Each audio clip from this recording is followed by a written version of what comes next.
Side खबरों के लिए सब्सक्राइब करें फ्लेम मीडिया और उसके बाद बेल आइकन को प्रेस करें ताकि सबसे पहले आपको मिले एक्सक्लूसिव खबरें।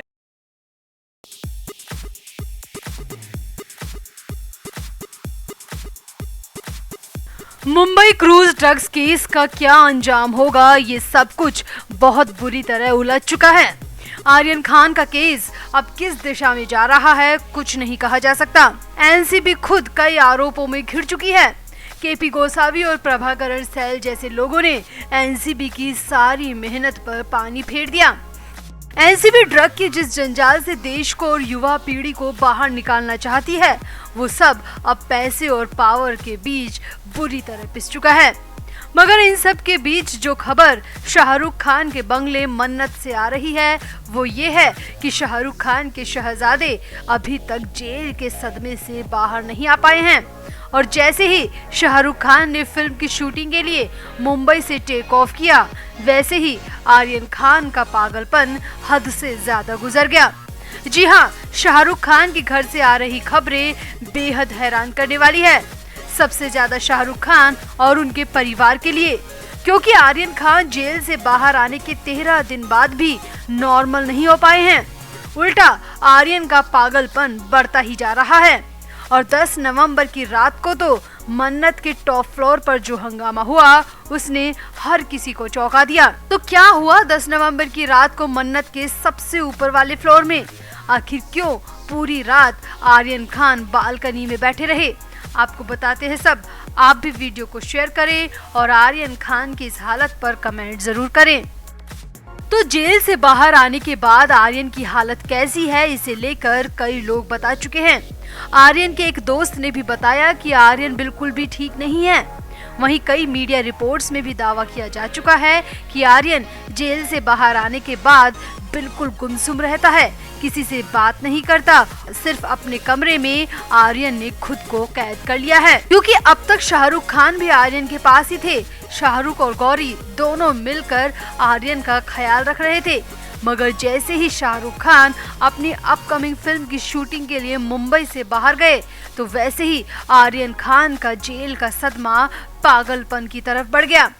दरअसल खबर है कि 10 नवंबर को आर्यन खान दिन भर कमरे में रहे, खाना भी कमरे में खाया और शाम होते होते आर्यन ने एक कंबल लिया और 3 पानी की बोतल लेकर वो मन्नत के टॉप फ्लोर पर चले गए। आर्यन ने अपने स्टाफ से 2-3 पार्ले जी बिस्किट के पैकेट भी मांगे और फिर घर के सबसे ऊपरी वाले फ्लोर में बालकनी में जाकर बैठ गए।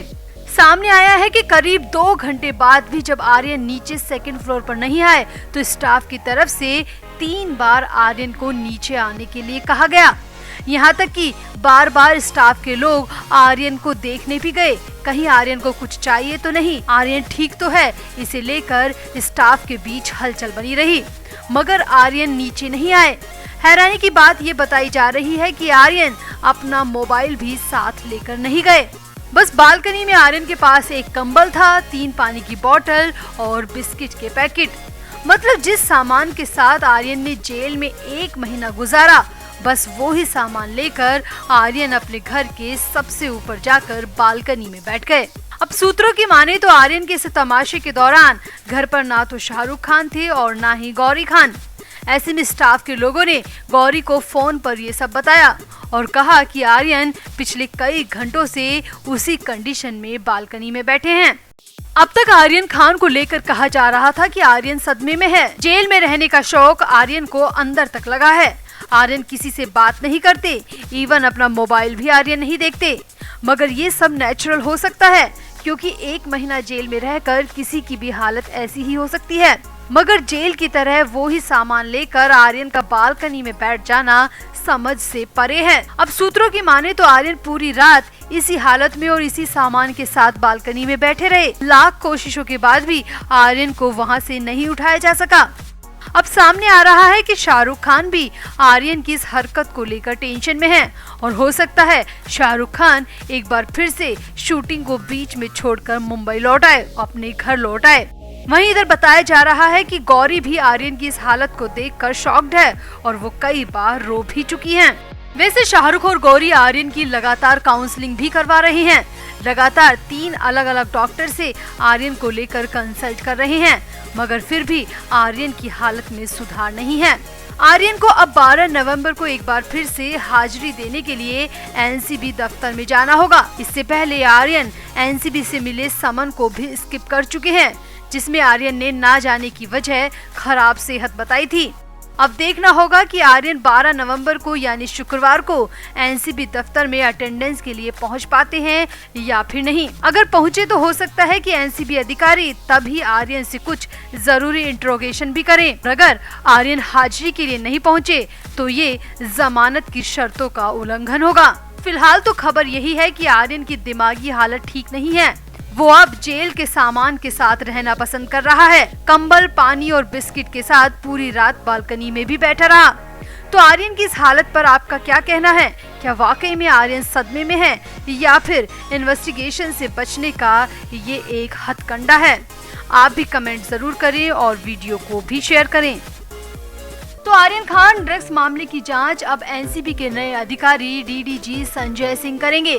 संजय सिंह साल 1996 बैच के आईपीएस अधिकारी हैं। उन्होंने अब तक के अपने कार्यकाल के दौरान कई अहम पदों की जिम्मेदारी संभाली है। उन्हें सबसे पहले ओडिशा पुलिस में बतौर अपर आयुक्त के रूप में नियुक्त किया गया था। इसके बाद उन्हें ओडिशा पुलिस में ही आईजी की जिम्मेदारी दी गई थी। उनके शानदार काम को देखते हुए सरकार ने उन्हें सीबीआई में उप महानिरीक्षक के रूप में भी नियुक्त कर दिया और वर्तमान में संजय सिंह एनसीबी के उप महानिदेशक के पद पर कार्यरत हैं।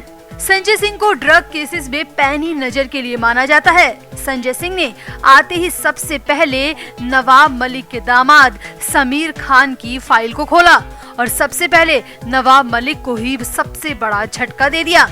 संजय सिंह ने सबसे पहले मलिक के दामाद समीर खान की जमानत को खारिज करने की याचिका डाली। इसके बाद संजय सिंह ने अपने दफ्तर में पहुंचते ही अधिकारियों की मीटिंग ली और आर्यन खान समेत 6 और बड़े केस की फाइलों को पढ़ना शुरू कर दिया। सामने आया है कि संजय सिंह के आते ही एनसीबी के मुंबई दफ्तर में एक बार फिर से रोमांच देखने को मिला। सभी अधिकारियों में उत्साह और हलचल देखी गई।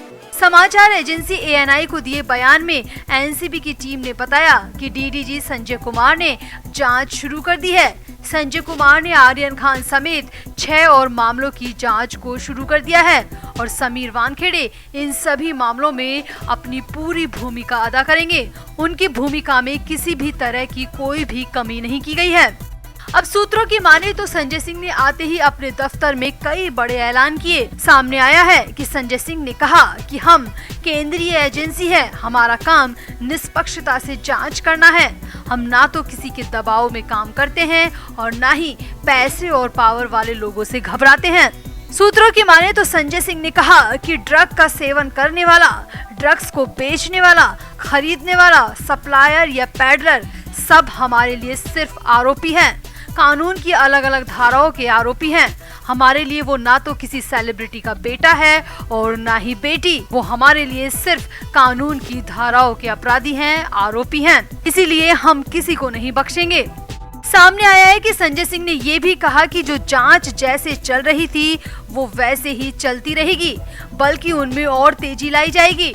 पेंडिंग पड़े सभी मामलों की चार्जशीट भी जल्द से जल्द दाखिल की जाएगी और जरूरत पड़ी तो छापेमारी और रेड्स की कार्रवाई में भी तेजी लाई जाएगी, क्योंकि हमारा काम ड्रग्स को समाज से हटाना है।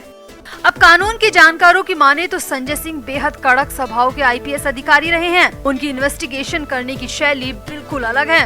वो सपाट और सीधा बोलते हैं और इंट्रोगेशन के दौरान झूठ को बिल्कुल बर्दाश्त नहीं करते।